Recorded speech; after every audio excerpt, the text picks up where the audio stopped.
નમસ્કાર વિદ્યાર્થી મિત્રો, જીગર સર ફિઝિક્સ યુટ્યુબ ચેનલમાં આપ દરેકનું હાર્દિક સ્વાગત છે। જો આપ લોકોએ મારી ચેનલને લાઈક, શેર અને સબસ્ક્રાઇબ ના કરી હોય તો ઝડપથી કરી નાખો। આજે આપણે ધોરણ 12 ના ચેપ્ટર નંબર 1 માં વિદ્યુતભાર અને વિદ્યુત ક્ષેત્રના આગળ ઉદાહરણ 1.2 અને 1.3 ની ચર્ચા કરીશું। તે પહેલા આપણે એમસીક્યુ માટેનો એક નાનો એવો પ્રશ્ન જોઈ લઈએ। ખાસ યાદ રાખજો, જ્યારે હું મોટા લેવલની વાત કરું, મોટું લેવલ મતલબ કે જ્યારે મોટું લેવલ બોલું એનો અર્થ એવો થાય કે આપણે ઘણા બધા વિદ્યુત ભારો સાથે કામ કરવાનું છે, ઘણા બધા વિદ્યુત ભારો સાથે। મોટું લેવલ એટલે સ્થૂળ લેવલ, સ્થૂળ લેવલ સ્તર। એનો અર્થ એવો થાય કે આપણે એક કરતા ઘણા બધા વિદ્યુત ભારો સાથે કામ કરવાનું। અને જ્યારે આવા બધા વિદ્યુત ભારો સાથે કામ કરવાનું હોય, ઘણા બધા એટલે હું ઘણા બધા વિદ્યુત ભારો અહીં દોરું છું, ઘણા બધા વિદ્યુત ભારો હું દોરું છું, ઘણા બધા વિદ્યુત ભારો, ઘણા બધા। તો આવા વિદ્યુત ભારોને તમે છેટેથી જોઈશો તો આપણને એવું લાગશે કે આ તો બધાય સતત છે, ટપકા ટપકા નથી। આપણને એવો અહેસાસ થાય આજ વિદ્યુત ભારોને આપણે દૂરથી જોઈએ તો આપણને એવું લાગે કે આ બધા વિદ્યુત ભારો તો સળંગ છે, સળંગ એટલે કે સતત છે, વચ્ચે ગેપ નથી। એનો અર્થ એવો થયો કે આવા લેવલની વાત કરતા હોય તો વિદ્યુત ભારના ક્વોન્ટમીકરણનો સિદ્ધાંત, ભારના ક્વોન્ટમીકરણનો સિદ્ધાંત, ક્વોન્ટમીકરણ એટલે કે અસતતીકરણ, ક્વોન્ટમીકરણ એટલે અસતતીકરણ, અસતતીકરણ એટલે કિંમત એક સતત ન હોય, સતત ન હોય એટલે કેવી કિંમત હોય તો કે 1 પછી 2 હોય, 2 પછી 3 હોય, 3 પછી 4 હોય, 4 પછી 5 હોય। આ બધી કિંમતને અસતત કહેવાય, સતત ન કહેવાય।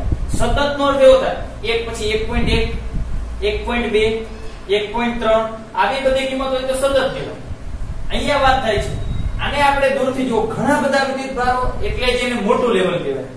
તો જ્યારે આપણે એવી રીતે કામ કરતા હોય ત્યારે એવા વિદ્યુત ભારોને તમે દૂરથી જુઓ તો આપણને સતત લાગે, સતત એટલે કે કન્ટિન્યુ છે, સતત લાગે। એનો અર્થ એવો થયો કે અસતતનો સિદ્ધાંત વાપરી શકીએ નહીં, કારણ કે આ તો સતત છે, આ તો આપણને કેવા દેખાય, સતત દેખાય। ક્લિયર થયું? મોટું લેવલની વાત કરી। હવે આપણે વાત કરી સૂક્ષ્મ લેવલ। સૂક્ષ્મ એટલે નાનું લેવલ, નાના સ્તરની વાત કરી, નાનું લેવલ અથવા તો નાનું સ્તર। એનો અર્થ એવો થયો ખૂબ જ ઓછા વિદ્યુત ભાર સાથે આપણે કામ કરવાનું હોય, ખૂબ જ ઓછા વિદ્યુત ભાર, ખૂબ જ ઓછા વિદ્યુત ભારને હું દોરું છું અહીંયા, ખૂબ જ ઓછા વિદ્યુત ભાર। હવે આને આપણે દૂરથી જોઈએ તો પણ એમ લાગે કે આ વિદ્યુત ભાર સતત નથી, મતલબ એક પછી એક નથી, એક વિદ્યુત ભાર છે પછી ગેપ છે, પાછો એક વિદ્યુત ભાર છે પછી ગેપ છે, એટલે કે આ સતત નથી। સમજાય છે? આ વિદ્યુત ભારો સતત નથી, એક પછી એક ગોઠવાયેલા નથી, એટલે કે અસતત વિદ્યુત ભારો છે એમ કહેવાય, અસતત। અને અસતત વિદ્યુત ભારો હોય તો આપણે ક્વોન્ટમીકરણનો સિદ્ધાંત લાગુ પાડી શકીએ, ક્વોન્ટમીકરણનો સિદ્ધાંત લાગુ પડે। ક્વોન્ટમીકરણ એટલે અસતતીકરણ, અસતત હોય એના માટેનો આ સિદ્ધાંત છે। આ તો અસતત તો છે જ, એક પછી 2 છે, કન્ટિન્યુ નથી, સતત એટલે સળંગ હોવા જોઈએ, આમાં સતત હતા એટલે આમાં ક્વોન્ટમીકરણનો સિદ્ધાંત ન વપરાય, આમાં વપરાય। આવા સ્વાધ્યાયના અથવા તો એમસીક્યુ માં આવા પ્રશ્ન પૂછાય તો આવડે। હવે આપણે ઉદાહરણ 1.2 ની ચર્ચા કરીએ। ચાલો હવે આપણે ઉદાહરણ 1.2 જોઈએ। તો એની રકમ લખેલી છે, એક પદાર્થમાંથી બીજા પદાર્થમાં દર સેકન્ડે 10⁹ ઇલેક્ટ્રોન જતા હોય તો બીજા પદાર્થ ઉપર 1 કુલમ વિદ્યુતભાર થવા માટે કેટલો સમય લાગશે? શું કીધું બરાબર સમજો? તમને આવું કીધું, એક પદાર્થ છે, આ એક પદાર્થ, આ બીજો પદાર્થ, એક પદાર્થમાંથી બીજા પદાર્થમાં દર સેકન્ડે કેટલા ઇલેક્ટ્રોન જાય? આમાંથી આમાં 10⁹ ઇલેક્ટ્રોન જાય છે, અહીંયાથી આમાં કેટલા ઇલેક્ટ્રોન જાય? 10⁹ ઇલેક્ટ્રોન એક સેકન્ડમાં વયા જાય। તો બીજા પદાર્થ ઉપર 1 કુલમ વિદ્યુતભાર થવો જોઈએ, આ પદાર્થ ઉપરનો ટોટલ વિદ્યુતભાર કેટલો થઈ જવો જોઈએ? 1 કુલમ। તો આના અહીંયાથી અહીંયા ઇલેક્ટ્રોન આવે છે, એના લીધે વિદ્યુતભાર વધતો જાય। 1 કુલમ થાય ત્યાં સુધી કેટલો સમય લાગશે? જો તમને શું આપ્યું પેલા વિચારો. તમને આટલું આપ્યું. 1 સેકન્ડમાં ઇલેક્ટ્રોનની સંખ્યા આપેલી છે. 1 સેકન્ડમાં જતા ઇલેક્ટ્રોનની સંખ્યા કેટલી આપેલી છે? તો કે 10⁹. 1 કુલમ ટોટલ વિદ્યુતભાર આપેલો છે તમને. 1 કુલમ ટોટલ વિદ્યુતભાર આપેલો અને એને 1 કુલમ વિદ્યુતભાર થાય એના માટેનો સમય કેટલો? આવો પ્રશ્ન પૂછેલો છે. બરાબર? તો હવે આપણે સમજીએ. મને એક વાતનો જવાબ આપો. હું એમ કહું કે અહીંયા જો 1 ઇલેક્ટ્રોન આવે, અહીંયાથી અહીંયા 1 ઇલેક્ટ્રોન જાતો હોય, કેટલા સમયમાં એ ઘડી ભૂલી જાવ તમે. દાખલા તરીકે 1 ઇલેક્ટ્રોન અહીંયા જાય છે તો આના ઉપર કેટલો વિદ્યુતભાર જમા થયો કહેવાય? 1 ઇલેક્ટ્રોનનો વિદ્યુતભાર કેટલો? 1.6 ગુણ્યા 10⁻−19 કુલમ. તમને ખબર છે 1 E બરાબર આટલું થાય. એટલે આટલો વિદ્યુતભાર આવ્યો કેવો? 1 ઇલેક્ટ્રોન આવે તો. 2 ઇલેક્ટ્રોન આવે તો 2 E જેટલો વિદ્યુતભાર આવ્યો કેવાય એનો. 3 ઇલેક્ટ્રોન આવે તો એટલો વિદ્યુતભાર. આને ગુણ્યા 3 જેટલો વિદ્યુતભાર આવ્યો કેવાય. ખરેખર કેટલા ઇલેક્ટ્રોન આવે છે? તો કે 10⁹. 10⁹ ઇલેક્ટ્રોન અહીંયા આવે તો ટોટલ કેટલો વિદ્યુતભાર આવ્યો કહેવાય? કે 10 ગુણ્યા આટલો વિદ્યુતભાર આવ્યો કહેવાય. કેટલા સમયમાં? 1 સેકન્ડમાં. 1 સેકન્ડમાં આટલો વિદ્યુતભાર આવે. એટલે કે આટલો વિદ્યુતભાર જમા થાય 1 સેકન્ડ લાગે. 1 સેકન્ડ. તમને કેટલો વિદ્યુતભાર જમા થવાનું કીધું છે? 1 કુલમ જેટલો વિદ્યુતભાર જમા થાય એના માટે કેટલો સમય લાગે? ખબર પડી? કારણ કે Q અને T આવતું હોય એવું સૂત્ર છે ધોરણ 10 માં આવતું I = Q/T. પણ વિદ્યુત પ્રવાહ નથી તમને આપેલો ક્યાં, એટલે આ સૂત્રનો ઉપયોગ આપણે ન કરી શકીએ. તો હવે બીજું Q નું સૂત્ર છે Q = NE. તો એમાં સમય નથી આવતો. Q = NE એમાં સમય નથી આવતો. બરાબર છે? એટલે આ સૂત્રનો ઉપયોગ પણ ન કરી શકીએ. તો હવે આપણે કઈ રીતે દાખલો ગણીએ બરાબર સમજો. હવે આપણે દાખલો ગણવાની શરૂઆત કરીએ. મેં તમને શું કીધું? પેલા એ નક્કી કરી લો કે ભાઈ આ 10⁹ ઇલેક્ટ્રોન એક સાથે આવે. ક્યારે આવે? 10⁹ 1 સેકન્ડમાં. તો 1 સેકન્ડમાં આટલા ઇલેક્ટ્રોન આવતા 1 સેકન્ડમાં આના ઉપર કેટલો વિદ્યુતભાર જમા થાય? જો એ ખબર પડી જાય કે દાખલા તરીકે 1 સેકન્ડમાં આટલો વિદ્યુતભાર જમા થયો x જેટલો, તો x જેટલો વિદ્યુતભાર જમા થવા માટે 1 સેકન્ડ લાગે. તો તમારે જમા કેટલો કરવાનો છે? 1 કુલમ. 1 કુલમ વિદ્યુતભાર જમા થવા માટે કેટલો સમય લાગે? 3 રસી મૂકવા થાય. પેલા એ નક્કી કરો કે 1 સેકન્ડમાં કેટલો વિદ્યુતભાર આવે. કેટલા ઇલેક્ટ્રોન આવે છે? 10⁹. તો આપણે લખશું 1 સેકન્ડમાં બીજા પદાર્થ પર જમા થતો વિદ્યુતભાર. એ વિદ્યુતભારનું સૂત્ર બોલો. વિદ્યુતભાર Q = NE. બરાબર? n એટલે કેટલા આવે છે ઇલેક્ટ્રોન? 10⁹. e એટલે 1.6 ગુણ્યા 10⁻19. કેટલો થઈ જાય વિદ્યુતભાર? તો કે 1.6 ગુણ્યા આધાર સરખો, ઘાતનો સરવાળો બાદબાકી 9 - 19 એટલે 10⁻10. આટલા કુલમ વિદ્યુતભાર 1 સેકન્ડમાં જમા થાય.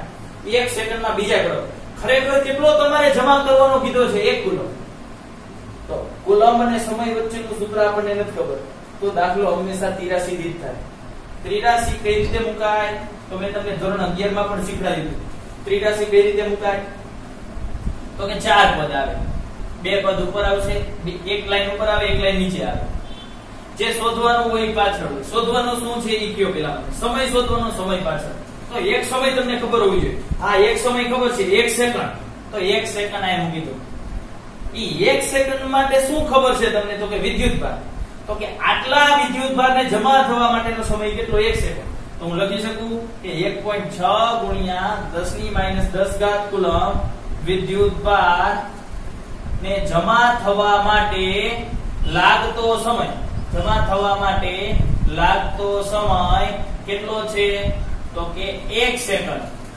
1 સેકન્ડ. તો હવે અહીંયા શું 83 મૂકી શકાય? ખરેખર કેટલા કુલમ વિદ્યુતભારને જમા કરવાનો આના ઉપર? 1 કુલમ. જો ઉપર નીચે રાશિ હરખી જ આવે ત્રિરાશિમાં. કુલમ તો કુલમ ડાયરેક્ટ 10⁹ થી ન મૂકીએ કે, કારણ કે આ તો સંખ્યા હતી. સમજાણું? આપણને કુલમ આવી એટલે કુલમ પેલા શોધવા પડે. કુલમ શોધ્યા તો હવે આપણને કેટલું કીધું 1 કુલમ વિદ્યુતભાર જમા થવા માટે લાગતો સમય કેટલો? તો એ સમય શોધી લો. સમયને t કહી દઈએ આપણે. 1 ગુણ્યા 1 બરાબર છે છેદમાં કેટલા થઈ જશે? 1.6 ગુણ્યા 10 ની -10 ઘાત. હવે આ બધાનું સાદુરૂપ આપશો તો તમને જવાબ સેકન્ડમાં મળશે. હવે તમે સરળતાથી કરી શકશો. બરાબર છે. સેકન્ડમાં નો રાખવો હોય, ટેક્સ્ટ બુક ની અંદર વર્ષમાં જવાબ આપેલો છે. બરાબર, આપણને એવું કીધું નથી ફરજિયાત વર્ષમાં સમય શોધો. આ જવાબ મોટો આવશે. હવે આને વર્ષમાં કન્વર્ટ કરવા હોય તો તમને આવડે. પહેલા સેકન્ડ ની મિનિટ તો 60 વડે ભાગવા પડશે. સેકન્ડ ની મિનિટ કરવી હોય તો 60 વડે ભાગવા પડશે. મિનિટ ની કલાક કરવી છે તો પણ 60 વડે ભાગવા પડશે. કલાકનો દિવસ કરવો છે તો એક દિવસમાં કેટલી કલાક આવે? 24 કલાક. તો 24 વડે ભાગવા પડશે. અને એક દિવસમાંથી વર્ષ કરવું હોય તો 365 વડે ભાગવા પડશે. એ બધું કરશો તો તમારો અંદાજિત જવાબ રહ્યો એ 198 વર્ષ જેટલો આવશે. 198 વર્ષ જેટલો. ટૂંકમાં માત્ર 1 કુલમ વિદ્યુતભાર જમા કરવો હોય ને 1 કુલમ તો પણ અંદાજે 198 વર્ષ જેટલો સમય લાગે. એટલે 1 કુલમ વિદ્યુતભાર ઘણો બધો મોટો છે. ખબર પડી?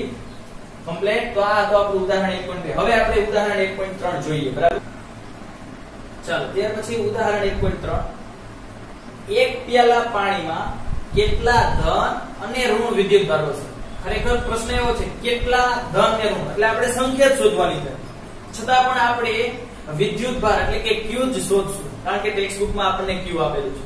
કેટલા એટલે સંખ્યા જ શોધવાની થાય, n જ શોધવાના થાય. બરાબર, પણ છતાં પણ આપણે એના વિદ્યુતભારનું મૂલ્ય શોધી જ નાખશું. એટલે આપણે અહીંયા આન્સર લખતા જઈએ છીએ. બરાબર, જોઈએ આન્સરમાં Q શોધશું આપણે. બરાબર, Q.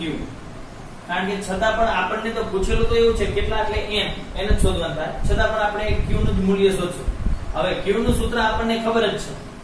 Q નું સૂત્ર શું થાય? Q બરાબર Ne થાય. Ne ઈ તો ખબર જ હોય. 1.6 ગુણ્યા 10 ની -19 n એટલે થાય ઇલેક્ટ્રોન કે પ્રોટોન ની સંખ્યા. હવે એક ગ્લાસ પાણી છે. એક ગ્લાસ પાણી, તો હવે એક ગ્લાસ પાણી છે તો એક ગ્લાસ પાણીની અંદર કેટલા અણુઓ છે એ તમને ખબર હોવી જોઈએ પેલા. કેમ? સમજો. બરાબર, હવે આપણે ઇલેક્ટ્રોન ને પ્રોટોન ની સંખ્યા જોઈએ. ઇલેક્ટ્રોન ને પ્રોટોન ની સંખ્યા મળે તો આપણને કુલ વિદ્યુતભાર મળી જાય. પાણીનો અર્થ શું થાય? પાણી એટલે H2O. આ એનું અણુ સૂત્ર. એનો અર્થ એવો થાય કે બે હાઇડ્રોજન વત્તા એક ઓક્સિજન. આ ઓક્સિજન છે. બરાબર, ઓક્સિજન, આ હાઇડ્રોજન છે. હાઇડ્રોજનનો પરમાણુ ક્રમાંક કેટલો? હાઇડ્રોજન એટલે 1. એટલે આની અંદર એક ઇલેક્ટ્રોન ને એક પ્રોટોન. તમે કોઈ પણ એક વસ્તુ ગણો, ત્યાં ધન વિદ્યુતભાર ને કારણ, કારણ કે પાણી તટસ્થ જ છે. H2O પ્લસ હોય નહીં માઈનસ હોય નહીં. બરાબર, એનો સંયોજકતા અંક તટસ્થ છે 0. એટલે સમાન સંખ્યાના ધન અને ઋણ વિદ્યુતભારો હોય. કોઈ પણ એકની ગણતરી કરો, કા પ્રોટોન ની ગણતરી કરો, કા ઇલેક્ટ્રોન ની, બેમાંથી એક. ધારો કે ઇલેક્ટ્રોન ગણી આપણે. બરાબર, તો હાઇડ્રોજન ની અંદર ઇલેક્ટ્રોન ની સંખ્યા એના પરમાણુ ક્રમાંક જેટલી 1. ઓક્સિજન નો પરમાણુ ક્રમાંક, આ તો એક જ છે ઓક્સિજન. ઓક્સિજન નો પરમાણુ ક્રમાંક 8. તો એની અંદર ઇલેક્ટ્રોન ની સંખ્યા પણ 8. તો 2 એકા 2 વત્તા 8 એકા 8 એટલે ટોટલ 10 એક અણુ હોય પાણીનો. એક અણુ, એમાં 10 ઇલેક્ટ્રોન અને 10 પ્રોટોન હોય. આ તો એક અણુ હોય એમાં ખબર પડી. આ તો આખો ગ્લાસ ભરેલો છે એવું કીધું આપણને. તો એની અંદર કેટલા પાણીના અણુ હશે ઈ પેલા ગણવા પડે. એક અણુમાં તો આપણે ખબર પડી ગઈ.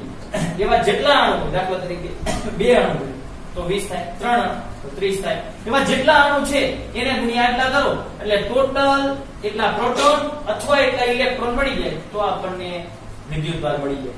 ખબર પડી? તો એના માટે પેલા આપણે ધારવું પડે કે ભાઈ આ પ્યાલાનું કદ કેટલું છે, કેટલા ગ્રામ છે. કારણ કે ડાયરેક્ટ તો આપણને મળે. આપણે સંખ્યા શોધવાની છે. સંખ્યા યાદ કરો, સંખ્યા શોધવાનું કોઈ સૂત્ર નથી. આ તો શોધવાના છે. આ શોધવા માટે પાણીના અણુઓ કેટલા છે એની સંખ્યા શોધવાની. આ તો પ્રોટોન કે ઇલેક્ટ્રોન ની સંખ્યા છે. આપણે પાણીના અણુ કેટલા છે એ શોધવાનું, અને એ શોધવાનું સૂત્ર નથી. પરંતુ તમે કેમિસ્ટ્રીમાં ભણી ગયા છો, યાદ કરો. કેમિસ્ટ્રી ની અંદર તમારે આવે જ છે, શું આવે છે? ઓલા બોક્સ આવે છે, યાદ કરો. STP અણુભાર જેટલું વજન ગ્રામમાં, પછી તમે અહીંયા મૂકો 1 મોલ, પછી તમે અહીંયા લખો 22.4 લીટર કદ, યાદ કરો, અને અહીંયા લખો તમે 6.022 ગુણ્યા 1023 ઘાત અણુ. આ બધું એકબીજાને સમતુલ્ય જ કહેવાય. હું એસટીપીએ બોલું આદર્શ વાયુ હોય અને હું એમ બોલું કે 1 મોલ, તો એનો અર્થ એવો થાય કે વાયુનું કદ 22.4 લીટર જ હોય. એનો અર્થ એવો થાય કે ઈ વાયુમાં આટલા જ અણુઓ છે. એનો અર્થ એવો થાય કે એનું જે વજન રહ્યું એ એના અણુભાર જેટલું જ હોય. આવું તમે ભણી જ ગયા છો કેમિસ્ટ્રીમાં. એટલે આપણે સંખ્યા શોધવી. સંખ્યા એટલે આ સંખ્યા જ છે. તો આપણી આગળ કંઈક હોવું જોઈએ. સંખ્યા સિવાયની કોઈ પણ એક વસ્તુ હોવી જોઈએ. આ બધી નહીં ખબર પડે, પણ આપણને આ દળ ખબર પડી જાય. આ ધારવું પડે. ખરેખર તો એને રકમમાં આપવું જોઈએ કે 1 ગ્લાસ પાણી હોય તો એનું દળ કેટલું છે એ આપવું જોઈએ. બરાબર છે? તો આપણે ધારી લઈએ. ધારો કે પાણીનું દળ, એટલે પ્યાલામાં પાણીનું દળ, પાણીનું દળ 250 ગ્રામ છે. 250 ગ્રામ જેટલું છે. આ ખરેખર એને રકમમાં આપવું પડે. નથી એટલું એટલે આપણે ધારવું પડશે. આટલું જ ધારવું પડશે. બરાબર? એટલો જ હોય મોટે ભાગની ક્લાસ. કમ્પ્લીટ? આ સમજાઈ ગયું? તો જો તમને સંખ્યા શોધવાની છે. જો અણુઓની સંખ્યા, તમને પાણીના અણુ કેટલા છે એ ખબર પડે તો એક પાણીનું અણુ હોય તો ઇલેક્ટ્રોન કે પ્રોટોન આટલા છે. તો જેટલા પાણીના અણુ છે એટલા ઇલેક્ટ્રોન મળી જાય, એટલે n મળી જાય, તો વિદ્યુતભાર મળી જાય. એટલે પેલા અણુઓની સંખ્યા શોધવાની છે. એ શોધવી હોય તો જે શોધવાનું હોય પાછળ, કારણ કે આ બંનેનો સંબંધ ત્રિરાશી છે, તો હું આવું લખું સંખ્યા શોધવાની એટલે પાછળ. તો હું એમ લખી શકું પાણીનું અણુભાર કેટલો છે? 18. પાણીનો અણુભાર 18 થાય. કઈ રીતે? વિચારો. H2O 2 H નું દળ વત્તા 1 ઓક્સિજન નું દળ. H નું દળ કેટલું થાય? 1 થાય. ઓક્સિજન નું દળ, ઓક્સિજન ની અંદર 8 પ્રોટોન અને 8 ન્યુટ્રોન હોય, એટલે ટોટલ થાય 16. બરાબર છે? 16 એકા 16 પ્લસ 2 એકા 2 એટલે ટોટલ 18 ગ્રામ થયું. સમજાણું? આ એનો અણુભાર થયો. અણુભાર કમ્પ્લીટ. આ તો તમને આવડે છે કેમિસ્ટ્રીમાં, તમે ભણી ગયા. 18 ગ્રામ એટલે 18 ગ્રામ આ અણુભાર થયું. 18 ગ્રામ પાણીમાં અણુની સંખ્યા કેટલી હોય? 18 ગ્રામ એટલે શું થયું?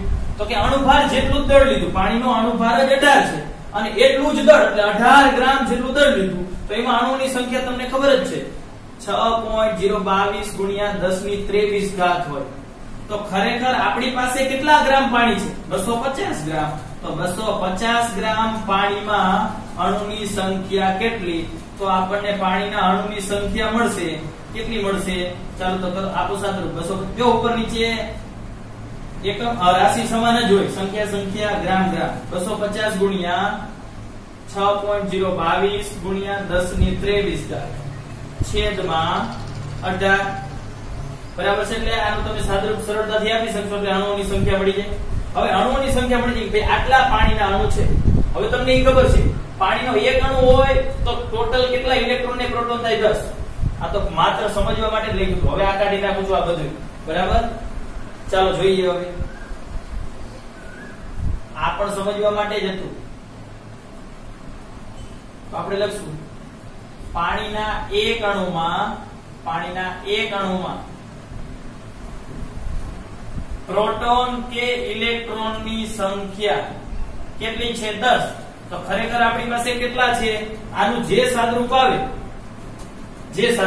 એટલા મૂકી દો. તો કે ભાઈ આટલા જે છે, આનું જે સાદરૂપ આવે, તો સાદરૂપ તો સરળતાથી કરી શકો. એને હું કેપિટલ M કહી દઉં અત્યારે. તમે તો સાદરૂપ કરી શકશો. સમજાઈ ગયું? તો n પાણીના અણુમાં